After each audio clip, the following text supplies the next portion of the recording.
So this video is going to be me exposing the secrets that I use to turn heads at studios. So something interesting happens every time I go to the studio. Like, people will literally swarm me at the end of the session, during the session, as it gets annoying. But so I tell them, and it's like, can you wait? And then it gets to the end of the session and they're all like, I kid you not, bro, your drums just sound so hard. And I'll be like, bro, it's just like a Spins 808. Like, you have the same thing in your kit. And they'll be like, no, like, your shit just sounds so much harder for some reason. Like, send me your kit, tell me what you do, blah blah blah. And so the end of my sessions usually devolve into like a mixing workshop of me just like telling people what I do, which is pretty fun. And I like helping my homies out. I like just teaching people, as you guys can tell from the content on this channel. So that's an important preface, because today's video is not like explicitly fundamental like mixing stuff. That's not really what we're going to be talking about, although a lot of these tips and tricks that I'll talk about will be bolstered by using fundamental mixing techniques that I teach on here. But I want to just explicitly tell you that's not really what we're doing today. These are just 4 tricks to get your stuff knocking super hard and to turn heads every time you play whatever you just made using these tips and tricks. So without further ado, let's get into the 4 tricks that I'm going to teach you today.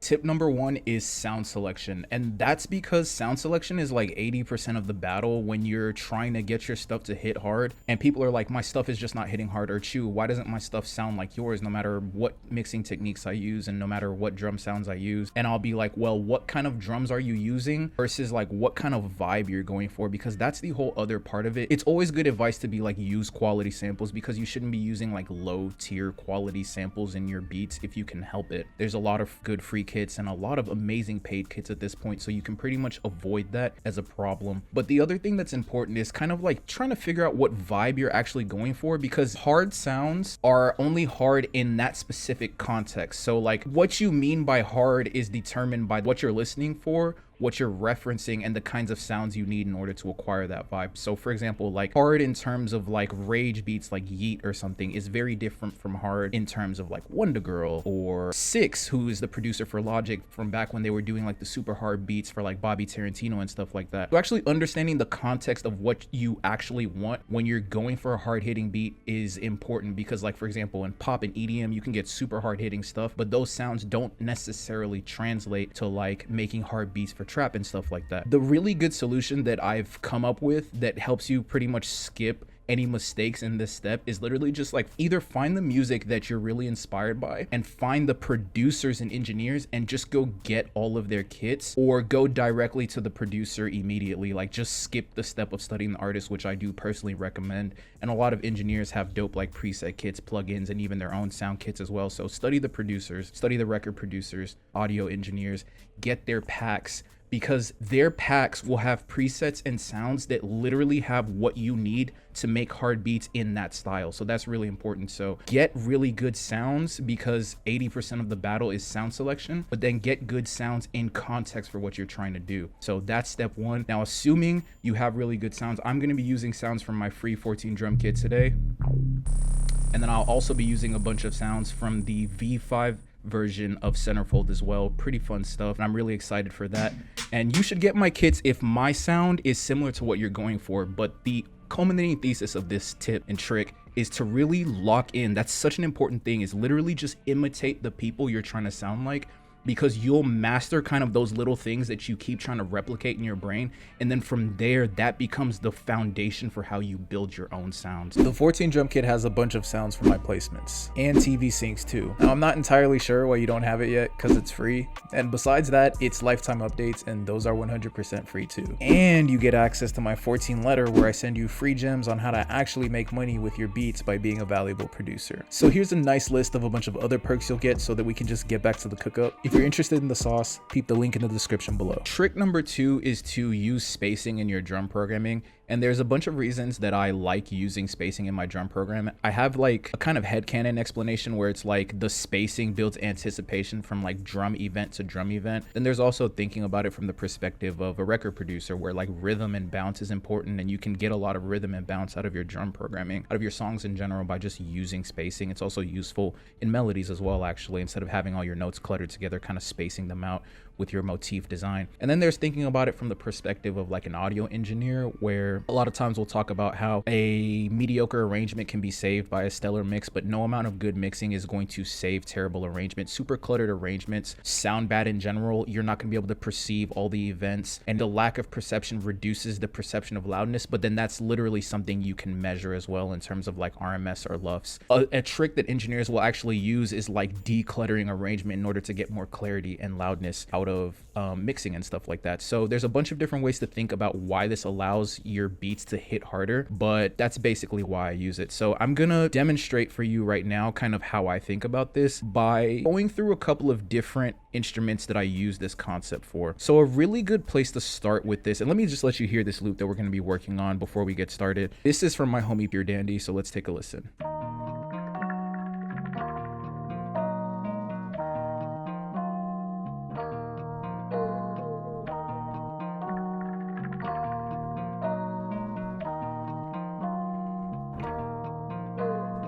Let's get started by programming a hi-hat pattern. We could just do a basic two-step. And that's hard. That's hard. We could even do a basic four-step, and that gives us even more spacing. And so these days I build a lot, if not all of my hi-hat patterns based off of the four-step pattern instead of the two-step. And then I kind of fill in two steps where it makes sense. And hopefully we'll get to exemplify that in a second. And that's just because of that concept of like spacing. And it really allows me to get more rhythm and bounce. And because of that, it does kind of lean to my mixes sounding more like loud and hard hitting, just because there's like pockets and stuff like that. So maybe now I'm starting to like pick some spots to just do some interesting things with this. Again, I'm thinking of just like bounce and then keeping all the events actually spaced out. All right, cool. And then maybe I want like a little stutter right there. Since it's all spaced out, I can really get away with a really tight stutter here. And actually, doesn't FL Studio have this like new feature? They have the note repeat feature, right? Yes, this is crazy. Check this out. Maybe I want more. Yeah, more. That's crazy. That is crazy.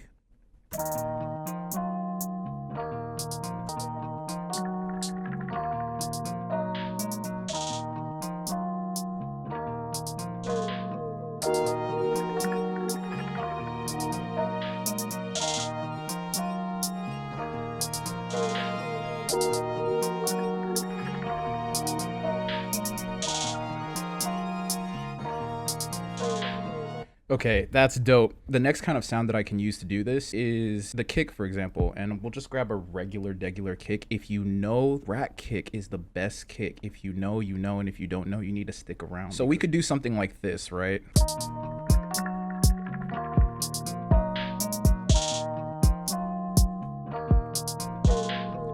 And that's hard, and I really like that. And I think I like the overall rhythm of the kick actually, but it just sounds like too much kick, right? And it doesn't give my 808 a lot of space to really do its thing, especially with the kind of like patterns I'm hearing in my head. All I can hear now is kick. And that used to be a really big issue for like getting my drums to have bounce. And then so on top of that, they just wouldn't hit as hard because there just wasn't as much impact with it. And so the thing that I started doing was just kind of like pulling out kicks and stuff. So instead of having it kind of go across, say like an entire 2-bar pattern like that, like from here to here, and fill the entire thing, I would like only have the kick going for the first 4 beats, so the first bar of that, so that it kind of has a nice like call and response with all the other drums. So there's kick here, but then everything else kind of like gets to breathe for that second bar, so that it's kind of like taking a break from the kick, and the overall like events of the kick happening are spaced out. And that's kind of the whole thing. It gives that kick a little bit more like feeling of impact when it actually is heard by the listener.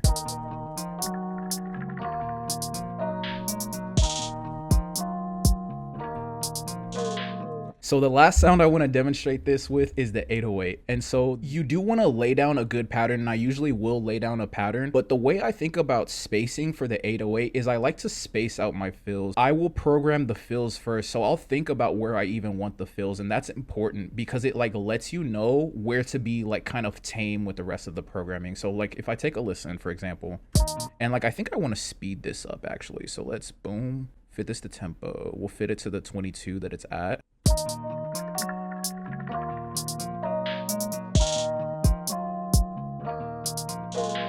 So I think I want to have a fill every like 4 bars, and it's important to space out your fills because you don't want to do a fill every 2 bars if you can help it, and God forbid you definitely don't want to do it every bar, because the worst thing you can do is be super cluttered and kind of like overcomplicated with your 808s. There's a time and a place for like complicated singing 808 patterns, but even those have a surprising amount of like control to them. So the point being, like, the fills is where the big movement with 808 happens, and you want to space that out. So let's demonstrate that.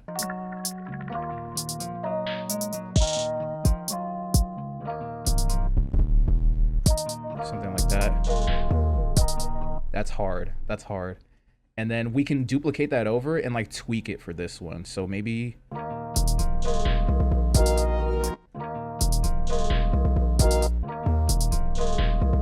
that's hard.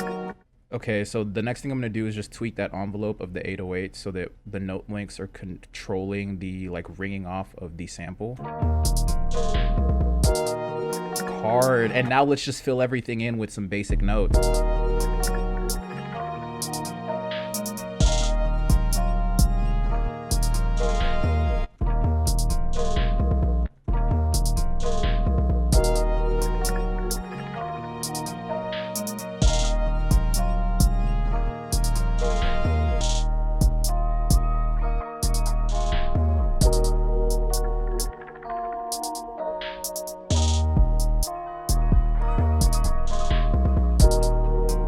This is crazy. Now let's just add a snare or a clap. I think I'm gonna add a clap.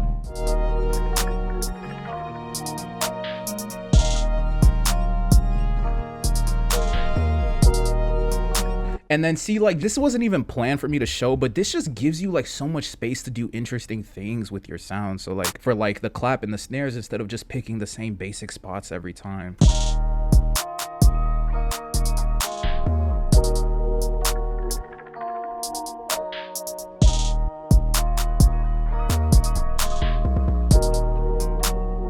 And then we could keep adding sounds, but we'd be here all day. You already know I love the drum programming. I love the bounce. Trick number 3 is to clip the ever-loving shit out of your beats. I think I talk about it in like every video at this point. Clipping is like really important, and it's important to understand. So I'm not gonna like teach you clipping in this video because I have like multiple newsletters and tutorials. Check out the full guides or just check out my blog. All of that is linked below.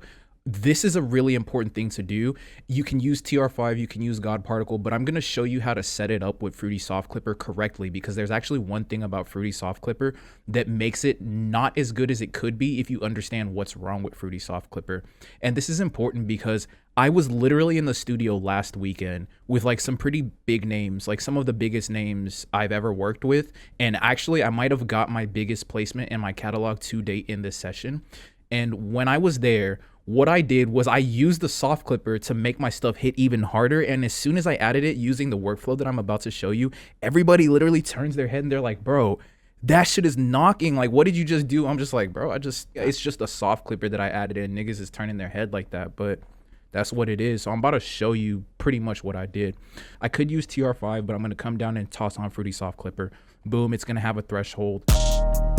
So it's already sounding hard just because of like the warmth and saturation that the soft clipper is adding based on this threshold. It's so important right now that I tell you, do not touch this post gain knob, because if I can show you, if you never move that output, you never move like the ceiling of your threshold, and it's really important. And so what the input gain knob of TR5 allows you to do is push the input volume of all of your signals or whatever signal you have the clipper on into that threshold, which just allows you to get more loudness. It allows you to interact with that analog ceiling a little bit more in a bunch of unique ways. Now, as you can see, Fruity Soft Clipper only has 2 of these knobs. It does not have an input knob, which is one of the things that makes it a lot less powerful than TR5. TR5 also has like the algorithms and a bunch of different effects baked in and stuff like that. But something that you can do to get that extra punch from the Fruity Soft Clipper is use some kind of tool to increase the gain going into Fruity Soft Clipper. So in a bunch of tutorials, I've showed you guys so far that you can use parametric EQ2 and use the master band as a gain knob. So I actually have that as a preset in my band for band preset pack, which is about to come out. So if we go here and we go to master stack presets, and let's grab the stock one. Boom. And then I also have a little bit of Fruity Blood Overdrive to kind of simulate the saturation that TR5 adds as well. But this is the basic stack that I usually will set up. And it'll have like these presets because I'm trying to simulate some of the effects that TR5 creates that is not baked into the Fruity Soft Clipper. But even if we just put this back to the normal setting for the parametric EQ, this is usually how I'll use it. And again, Fruity Blood Overdrive is off. And what you can do is just push the gain in there. And now you've got it knocking even harder. But you've got that clipping too, but you don't have that post gain pushing past that threshold back into the digital ceiling. So all you have is that very delicious sounding soft clipping. And of course, you've got to use some mixing because soft clipping gets less transparent the more you basically abuse it. So you've got to be tactful. But this is such an important thing because I literally just slapped on a soft clipper in that session, turned up the gain of the master band by like maybe 3, like 6 was a little bit much, but I usually default to 6 and then kind of mix off of that because TR5 has this really dope preset called plus 6 dB. I used to use this preset all the time. I usually don't add any gain on input either because like I have this new way of mixing into my clippers, but this is the little preset that I was trying to imitate. And you can imitate that to a really good degree with just Fruity Soft Clipper, maybe make the threshold a little bit less harsh. Again, I like to set it kind of like right there and leave it. And then again, we play with the gain. You could even pull gain out of it if you wanted to, right? Then we could play with the threshold to get a different type of soft clipping that's affecting the sound.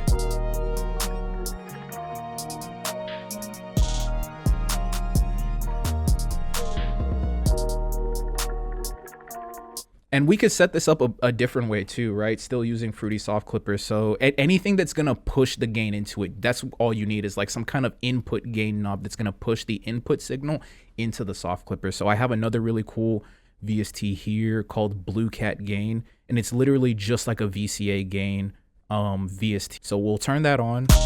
And again, no soft clipping so far. Then we're gonna add that soft clipper.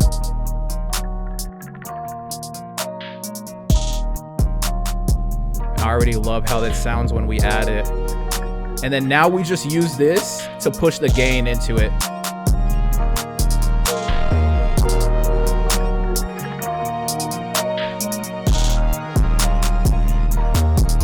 So a bunch of different ways that you can kind of play with that Fruity Soft Clipper, especially if you can afford to get a better soft clipper. It's always a good thing to invest in, but there are a lot of instances within my mixes where I will opt for the Fruity Soft Clipper instead of TR5 due to like it being more transparent, it being lighter weight. And so there's a bunch of reasons why you'd want to use different ones, and I will definitely get more clippers as I progress because it's the same thing as any other kind of tool like limiters. You want to have multiple different EQs. You can if you want to, it's helpful. But yeah, soft clipping is going to be something you want to do every single time if you want your drums to hit just like way harder and really knock. So trick number 4 is a few equalization hacks that I use to really make my beats hit harder, especially with like low end stuff, because that's where mixing matters a lot. I used to experience this thing, right, where like it would sound amazing coming off like my phone and my headphones and even my monitors here. I had some pretty expensive KRKs at one point that I got rid of because I went super minimal, but like no matter what speakers I had, it always sounded good. But then I would get to like professional grade speakers or like a PA system, and it would just obliterate on the low end. And I could not figure out why, because it would make the overall mix sound so muddy and just like less clean and clear. And I would lose so much loudness because of that. I would literally hear it on a PA system, and then like I'd hear other mixes that didn't have that issue and they would just sound like more loud and clear as a result. So it wasn't until I ran into my mentor and he literally taught me how to like EQ my low end stuff to like have that not happen, but then as a result my low end actually sounded more powerful. It hit harder and it sounded louder and clear from a qualitative perspective, but then also quantitative. Like I could literally measure it with meters using like RMS and LUFS and stuff like that. So I'm going to show you some of those tricks really quickly. So one trick that my mentor showed me for this was literally just to come to sounds like that. I used to use like a much harder cut. Like I would literally go for like an actual high pass. Like he told me you could go as far as like 50 hertz. That's a lot for me, and I've noticed that that's probably a lot in trap and hip hop. There is a certain quality of like grumbly low end in hip hop that you definitely don't want to lose, but having too much of that actually does destroy and obliterate the mix, and it just has it sounding less competitive. But as I've learned mixing a lot, I've just learned that high passes and low passes are super harsh. They're not really gentle types of equalizations that you can do. There's a slew of issues that come with using super hard and super steep cuts and stuff like that. So I've begun to use just like really simple analog shelves to just roll off some of those frequencies instead, because it's a much more gentle equalization movement as opposed to doing a super hard high pass, especially on that low end. It just introduces a bunch of issues that you really don't want to deal with. So just even something like that just really cleans up that low end and has it sounding a lot tighter, which actually makes your stuff hit harder, especially in big speakers. It's going to sound cleaner on everything and more clearly perceived on like smaller speakers, especially like my phone is where I noticed it a lot. My 808s just sounded more clear. My kicks sounded harder, but then on big speakers, my dude, it sounds so amazing. So let's just do that, something like that. And then same thing with the 808. And because of that, it actually increases the gain of the sample a little bit. If we turn that off, the kick is just buried under all that 808, even though it's like 6 dB above it in terms of measurable gain. It's just buried without those EQ cuts. We turn them on. So much clarity, such a harder punch. And so another spot that my mentor actually taught me about in terms of like equalizing to get your low end to hit a lot cleaner is actually rolling off even more low end. I know this doesn't seem exactly intuitive, but it's because we talk a lot about how like your low end elements basically have to be the loudest thing in your mix, and pretty much any competent like mix engineer worth their anything like that makes money basically doing this shit will pretty much tell you the same. We turn that stuff up so loud because we as humans don't hear it very clearly. That's the other reason melodies can be low in terms of gain and still be widely perceived. It's because of frequency distribution, like I tend to say, but the other one is that humans just hear treble a lot better than bass. So there's that. And the consequence of that is that there's so much frequency power coming from low end stuff like that, especially the bass. So a good spot to kind of take that power out so that your sample is more clear and so that your mix is more balanced overall is to just do a little dip around like 200 hertz. And it just keeps that 808 from like being so overwhelming, right? But then it allows you to even push the volume a little bit without losing clarity and loudness now. Let's turn that off real quick to bypass.